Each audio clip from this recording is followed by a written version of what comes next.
behavior, select target, select mode, find intruders, and that should do it. Okay, that clears out these guys, but the first thing I want to do is actually see that card. Okay. Then we're heading this way. And forward. Alright. So, once we do this, there's no going... Excuse me, ma'am. Look, I know you want your power regulator and all, but I just gotta ask you. Do you understand what you're about to do? I don't think you should cut off Edgewater's power. I think it would be cruel. I'm sorry. That just sort of came out all at once. Edgewater's hurting.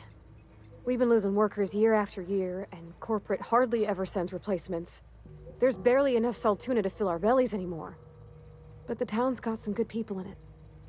Decent, hard-working folk just living their lives the only way they know how. They don't deserve to be punished.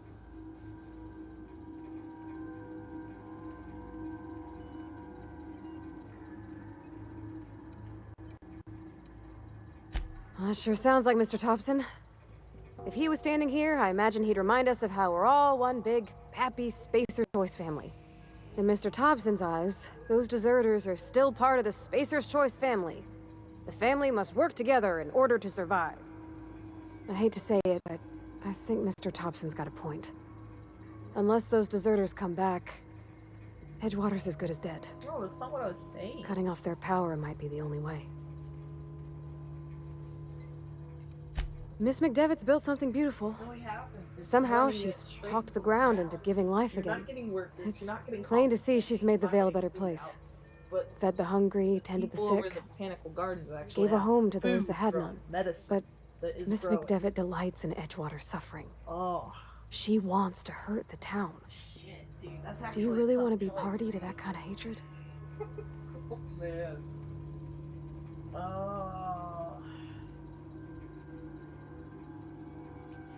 Sorry, I didn't mean to babble on like that. I felt like I had to say something.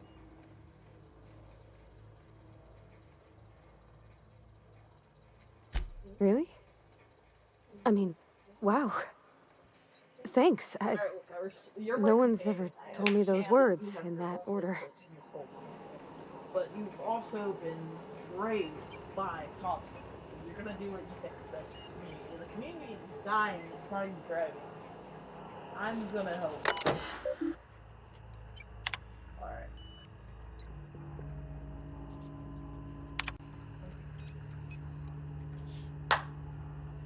Oh man, okay. So here's the kicker, okay? If we redirect the power to the botanical laboratory, it helps thrive and helps out the community in the botanical laboratory area already. Okay? They've been growing plants and things that they can use for medicine. Nobody's falling ill. There's nothing to have to worry about. People have to be the best to actually get medical help, because Adelaide actually grows the things that make medicine, and it helps the people. If I redirect the power to Edgewater, not only are they losing the sustainable food source, it's killing off the botanical laboratory community as a whole, guaranteed by either marauders or, the wild creatures of the outer worlds. Okay. I'm not.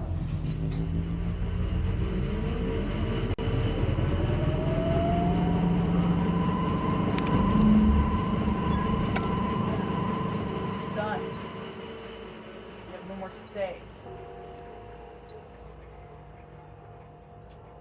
I can't stop thinking on Edgewater, Captain. I'm glad the deserters are gonna be alright now they got power, but what about the town? All those people.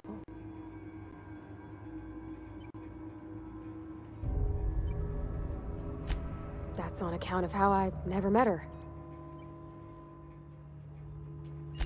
I don't rightly know. She was in another division of the Spacer's Choice family. She worked in the Vale a few months, sorting the cannery computers.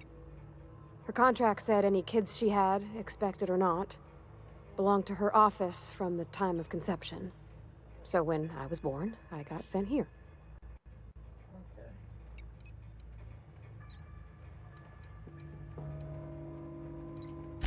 Well, I don't know about normal. Dad said she worked under some kind of special contract. It's sensible. Dad just fixed machines. She did some kind of crazy math, high-level stuff. Better to raise me on his time than hers. Okay. So, let's go. We'll grab our beautiful power regulator from the cannery. Got the piece of doo-doo. Oh man, it's gonna feel great just walking right back up to his smug little face. The power regulator straight out of his cannery. I'm sorry, but that dude's gotta come, alright? Like, first of all, I don't like his attitude. Like, from the very beginning, he's chewing into Halcom's sensibility, and, like, literally, he's the one that basically raised her after her father died, and he's basically nailed it into her head that the Spacer's Choice Company is actually the best out there. Oh, they suffer and all that together. No. So far, what I see is the mechanical laboratory dying from living in Edgewater. They leave Edgewater and become a thriving community. People who quote unquote deserted.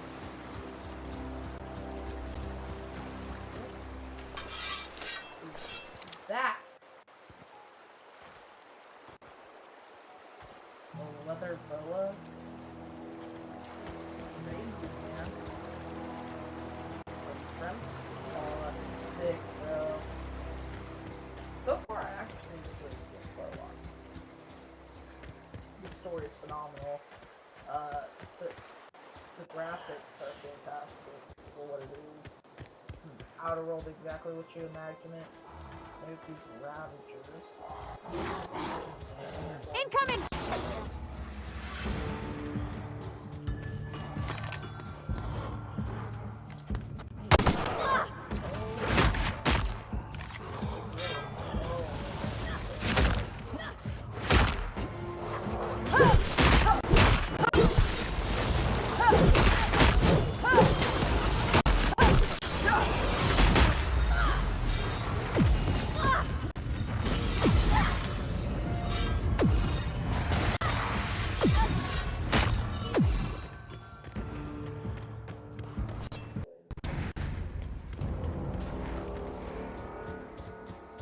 Bobby, get out of there.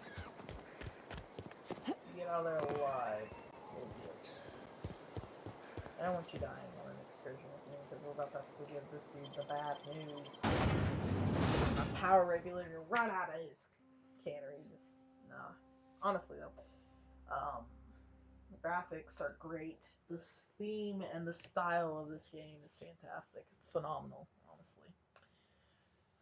I wish it would actually come to a multiplayer kind of setting, like basically make it to where the campaign is and all the side quests and everything that's available becomes multiplayer with a group of friends, like maybe 3 to 4 players max. That would be fantastic. Because there's so many different ways that this whole thing can be played, like the entire scenario. I understand that it has to focus on the main focal point of the person that's like leading the quests and everything. So they can actually visualize the special type of quest log basically walking in place. That person's quest line, their habits. You want to know what gets my bile churning? Edgewater has suffered a cavalcade of disasters, plague, marauders, desertion. Then you wandered in town. And I was so damn sure our luck was starting to turn. I never knew how right I was. Just answer one question for me. Why'd you do it?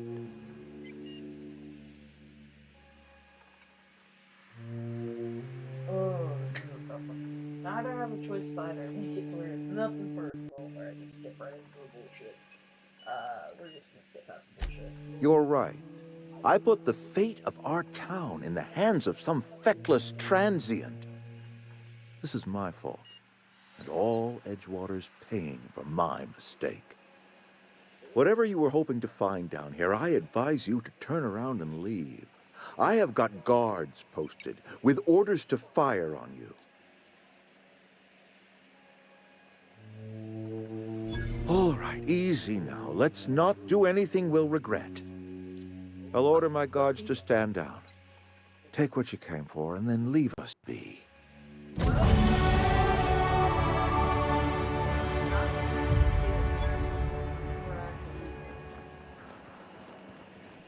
Stand down, all of you.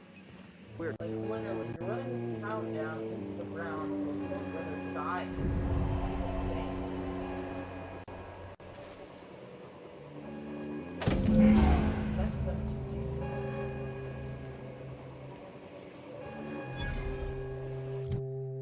Like we expect them to sit there, worship you.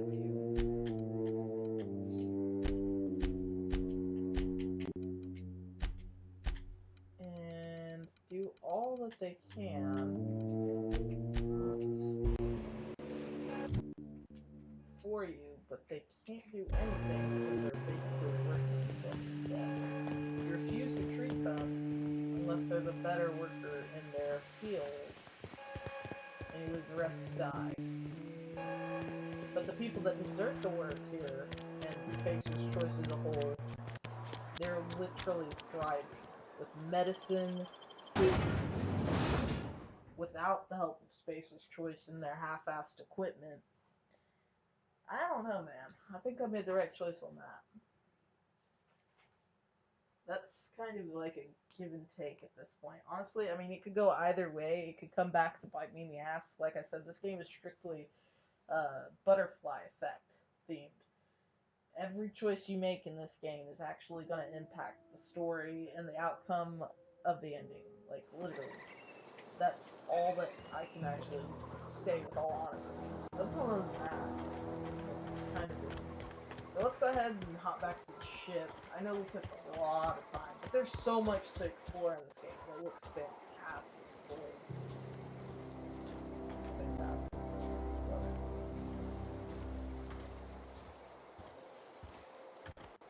I'll feel like you really good at what to talk about. But,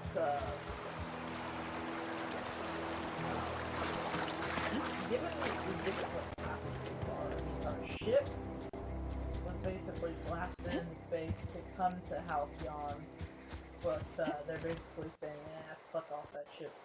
Because it's not important, we don't need to revive those colonists who were actually sent here, cryopods, which is basically well over the age of 77, from what I understand. We were 20-something at the start, from the looks of it, or older, depending upon how well you aged your character, and then, 77 years later, you're stuck in hypersleep in a cryo chamber, and that's it. They don't care. You're stuck out there somewhere. You get picked up by some dude who's a wanted criminal, turns around, and drops you on his smuggler to help you get through, and your cryopod actually lands on top of it. You kills him off, and you're stuck. Is this your ship? Oh my stars, she is just so handsome! Does she have a name yet? What's her drive model? Oh, gosh. Listen to me babbling.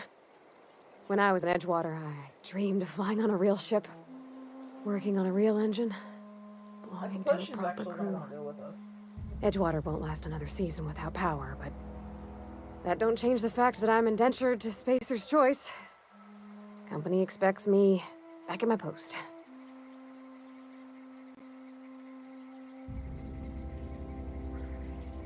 I have imagined it, but until you came along, I never thought I had the choice. I want to ask you something, and you can say no. But can I come with you? I could tend to your engine. I know my G-valves from my catalyzers, and I can keep your ship singing. And if you ever need a pair of eyes watching your back, I can do that too. What do you think? Yes! I mean, thanks. You won't regret this, ma'am. Captain. I can call you Captain now. Ha! I got a captain. Alright, we have a new crew member. Looky there. But anyways, so our ship our cryopod crash landed on dude's body who's supposed to be the smuggler. We end up taking over his ship, because his ship has a personal identity crisis going on. And it's like, no, I can only take orders from Captain Hawthorne, so fuck you, you gotta be Captain Hawthorne, after hearing that he's dead. So the only logical thing to do is to take over his identity, and you print me off the card, and go. And then from there, they inform the robot's AI, Ada, actually informs us that our power regulator's fucked, and we gotta go replace it. We end up going to Edgewater, getting some people to hand over some money and quit being stingy. We got some bits. We're sitting at, right now, 897 bits, so not looking too bad right now. There, we had to go to a power plant and decide the fate of the town of Edgewater, either leaving some deserters who actually formed a tight-knit community that will actually improve the lifestyle of everyone in Edgewater once they transfer over to it, and hopefully they'll do so instead of waiting around to get attacked by marauders that are looting and all that kind of stuff. And hopefully that just, made the right choice there, because honestly, I wouldn't have picked the thing regarding this woman is obviously leading with compassion and heart and actually knows what she's doing, whether Lee Thompson, obviously it's just treating it like he's just stationed here to fuck it up community. Oh, I do care, but we gotta do by company standards, cut all expenses down irreparably by half, like literally barely even scraping by and starving and working themselves to death, and barely struggling to make ends meet, and not being able to get treated for a simple illness such as the flu. So I think we actually made the right call there. But yeah, I think that's gonna wrap it up for this episode. I hope you guys enjoyed. Please be sure to slap a like on it, as well as subscribe if you're new, and comment down below what you guys thought of the gameplay so far, as well as check out my sponsor. Link will also be in the description, and I'll see you guys in the next one. Bye bye.